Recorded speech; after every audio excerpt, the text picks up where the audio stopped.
BA द्वितीय वर्ष प्रश्न पत्र द्वितीय के अंतर्गत सामाजिक मानव शास्त्र में सामाजिक मानव शास्त्र और व्यावहारिक मानव शास्त्र का क्या संबंध है और व्यावहारिक मानव शास्त्र का अर्थ एवं किस प्रकार उसका दैनंदिन जीवन में उपयोग है उसके बारे में हम आज चर्चा करेंगे। मानव शास्त्र मानव का संपूर्ण अध्ययन है, अतः इसके अंतर्गत केवल मनुष्य क्या था क्या है का ही अध्ययन नहीं बल्कि उन सामान्य सामाजिक नियमों एवं प्रक्रियाओं का विश्लेषण एवं निरूपण भी सम्मिलित है जिनके कारण मानव समाज तथा सभ्यता विकसित होती रहती है। इस प्रकार सामाजिक मानव शास्त्र उन सर्वदेशीय तथा सर्वकालिक सामाजिक नियमों से परिचित कराता है जो मानव समाज के संगठन, निरंतरता एवं स्थिरता के कारणों और शक्तियों की अभिव्यक्ति है। इस प्रकार हम देखते हैं कि सामाजिक मानव शास्त्र की एक महत्वपूर्ण शाखा के रूप में व्यावहारिक मानव शास्त्र का महत्वपूर्ण स्थान है। अगर इसका पारिभाषिक रूप से हम देखें कि व्यावहारिक मानव शास्त्र की वह शाखा है जो मानव शास्त्रीय ज्ञान को व्यावहारिक रूप में मानवीय समस्याओं को सुलझाने और सामाजिक परिवर्तन को नियोजित रूप में नियंत्रित करने में प्रयुक्त होती है। इस प्रकार हम देखेंगे कि जो व्यावहारिक मानव शास्त्र है वो मनुष्य की जो दैनंदिन जीवन की समस्याएं हैं, खासतौर से जो आदिम मनुष्यों के क्रम में उसको सुलझाने में इसका महत्वपूर्ण योगदान है। व्यावहारिक का मतलब है कि उन्हें क्रियात्मक रूप से उपयोग में लेना।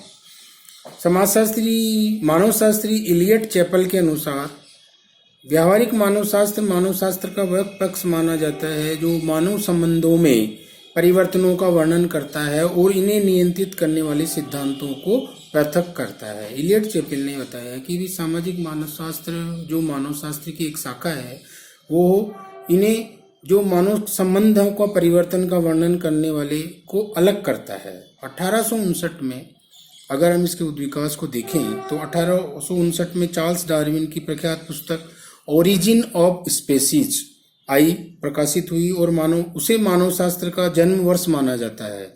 यानी सामाजिक मानव शास्त्र का जन्म 1859 के आसपास हुआ।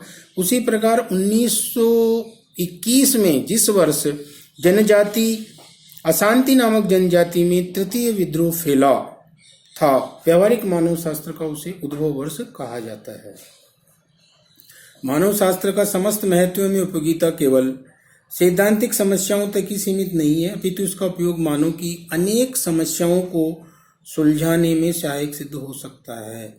इस प्रकार हमने देखा कि भाई व्यावहारिक मानव शास्त्र का जो मुख्य क्षेत्र है या कार्य है वो उसकी मनुष्य की जो समस्याएं हैं उनको सुलझाने में भी इसका महत्व है।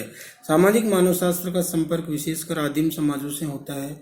इस कारण ये माना गया कि व्यावहारिक मानव शास्त्र का क्षेत्र केवल आदिवासियों की दैनिक समस्याओं को सुलझाने या उनकी कठिनाइयों को कम करने तक ही सीमित है।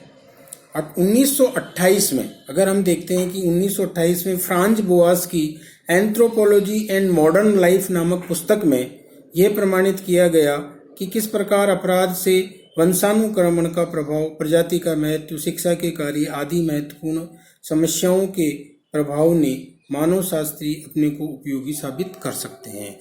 इस प्रकार व्यावहारिक मानव शास्त्र ने मनुष्य की समस्याओं को सुलझाने में अपना महत्वपूर्ण योगदान दिया। धन्यवाद।